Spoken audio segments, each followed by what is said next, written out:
প্রিয় ছাত্রছাত্রী, চলো আজকে তোমাদের দেখাবো বাংলা তৃতীয় শ্রেণীর যে গতকাল একটা পরীক্ষা হয়ে গেছে স্কুলে, সেই প্রশ্নটি নিয়ে আলোচনা করছি।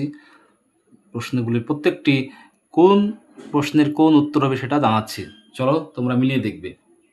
চলো, এখানে ছাত্রছাত্রীর নাম লিখবে, ক্রমিক নাম্বার লিখবে, রোল নাম্বার, এখানে বিদ্যালয়ের নাম লিখবে। 1 নম্বরের কোশ্চেন কি আছে? সঠিক উত্তরটি মাথায় টিক চিহ্ন দাও। ক, সেখানে লতা পাতা সব গলাগলি জড়াজড়ি দলাদলি, কি হবে না? গলাগলি। খ, আরাম কবিতায় ভোরবেলা, রাত্রিবেলা, দুপুরবেলার কথা বলা হয়েছে। এখানে আমরা সবাই জানি ভোরবেলার কথা বলা হয়েছে। গ, নৌকাযাত্রা কবিতায় নৌকার মালিকের নাম আশু, মধু, শ্যাম, আমরা সবাই জানি মধু।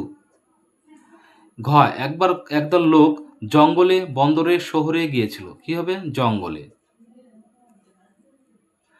ইঙ্গ, শুনে হিংসায় ভয়ে করুণায় হিংসুটির বুকের মধ্যে ধড়াস ধড়াস করতে লাগলো, কি হবে এটা? ভয়ে। চলো 2 নম্বরের এক কথায় উত্তর দাও, এগুলো লিখি। ক, কুজন কি? কুজন হচ্ছে পাখির ডাক। পাখির ডাককে কুজন বলে। পাখির ডাককে কুজন বলে। আমি সংক্ষেপে লিখছি, হ্যাঁ। পর্যটন করেন যিনি, তাকে কি বলা হয়? পর্যটক। কি বলা হয়? পর্যটক। ঠিক আছে। পরীরা কোথায় থাকতো? পরীরা কোথায় থাকতো? গাছের ডালে। গাছের ডালে। ওকে, চলো পরের কোশ্চেনটা। শরতের মেঘের সাথীকে বলাকা। আমি সংক্ষেপে লিখছি, তোমরা একটু অ্যান্সারটা জানানোর জন্য সংক্ষেপে লিখছি, পুরো বাক্যে লিখছি না। হিংসুটির বয়স কত? 7 বছর। 7 বছর। লিপিদের বাড়ি কোথায়? লিপিদের বাড়ি কোথায়? এগরায়। ওকে, চলো আমরা 3-এর ক স্তম্ভের সাথে খ স্তম্ভ মেলাও। ক স্তম্ভ আর খ স্তম্ভ, চলো আমরা মিলাই। নৌকাযাত্রা কার লেখা? এখানে খুঁজতে হবে সুকুমার রায়, রবীন্দ্রনাথ ঠাকুর, নীরেন্দ্রনাথ চক্রবর্তী, শঙ্খ ঘোষ। তাহলে কি হবে? এটা হবে রবীন্দ্রনাথ ঠাকুর। চলো খ, হিংসুটি কার লেখা? হিংসুটি হচ্ছে সুকুমার ঘোষ। ওকে, আরাম কবিতাটি কার লেখা? শঙ্খ ঘোষ। পর্যটন কার লেখা? এটা হচ্ছে নীরেন্দ্রনাথ চক্রবর্তী। ওকে, হয়েছে। চলো এবার আমরা পরের পৃষ্ঠায় যাই। পরের পৃষ্ঠায় গেছে অর্থ লেখো। হিমেল, হিমেল মানে কি? বরফ বা ঠান্ডা। গগন মানে আকাশ। আর আধি মানে বালির ঝড়কে আধি বলে।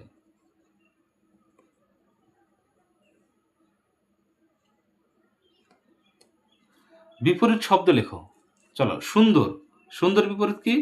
কুৎসিত। আসল, নকল।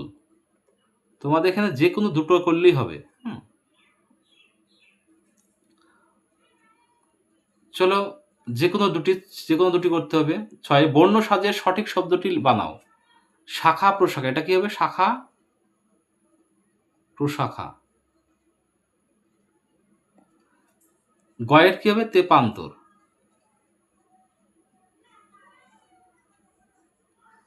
আর প্রথম কয়ের হবে ঝড় ঝাপটা। ওকে, চলো বর্ণ বিশ্লেষণ করে দেখি। আনন্দ, এটা করা আছে। আকাঙ্ক্ষা আছে, প্রজাপতি, আকাঙ্ক্ষা। প্রজাপতি, প্র, প যুক্ত র, প্র যুক্ত ও, প্র, অ, প্র যুক্ত জ, যুক্ত আ, যুক্ত প, যুক্ত অ, যুক্ত ত, যুক্ত হর্ষই। প্রজাপতি। চলো আকাঙ্ক্ষা, আ যুক্ত ক, যুক্ত আ, আকাং, ইঙ্গ যুক্ত খ, যুক্ত আ। হলো। চলো আমরা দেখি 8-এর নিচের শব্দগুলি দিয়ে বাক্য রচনা করো। ঝিলমিল, আকাশ, দরিদ্র। আমরা দুটো করছি, খ আর গ, কারণ যে কোনো দুটি করতে বলছে তাই দুটো করছি। আকাশ, আকাশ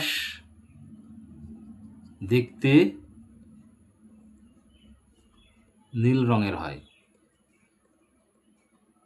নীল রঙের হয়। ওকে। দরিদ্র, দরিদ্র একটি অভিশাপ, দরিদ্র একটি সমাজের অভিশাপ। ওকে। চলো দেখি অর্থ লেখো যে কোনো একটি।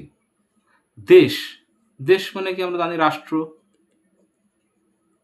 আর এই দেশ দ্বয়ে বয়ে একার মধ্যে দেশ মানে হিংসা। চলো ক্ষয়েরটা দেখি। নীর, নীর মানে জল, আর নীর মানে বাসা, পাখির বাসা। চলো 10টা দেখি। রচনা লেখো যে কোনো একটি বিষয়। গাছ, তাহলে গাছ হেডিং করতে হবে, গয়াকার ছয়াকার গাছ। গাছ সম্পর্কে লিখতে হবে। গাছ, গাছ হলো আমাদের মূল্যবান মূল্যবান সম্পদ।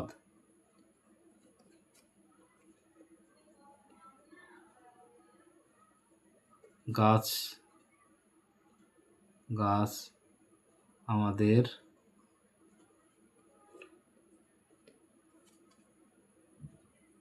ফল, ফুল ও অক্সিজেন দেয়। এইভাবে 8টা ওয়ার্ড লিখতে হবে। আমি পুরো লিখছি না। ওকে, ধন্যবাদ। তোমরা মিলিয়ে দেখো কত নম্বর পাবে।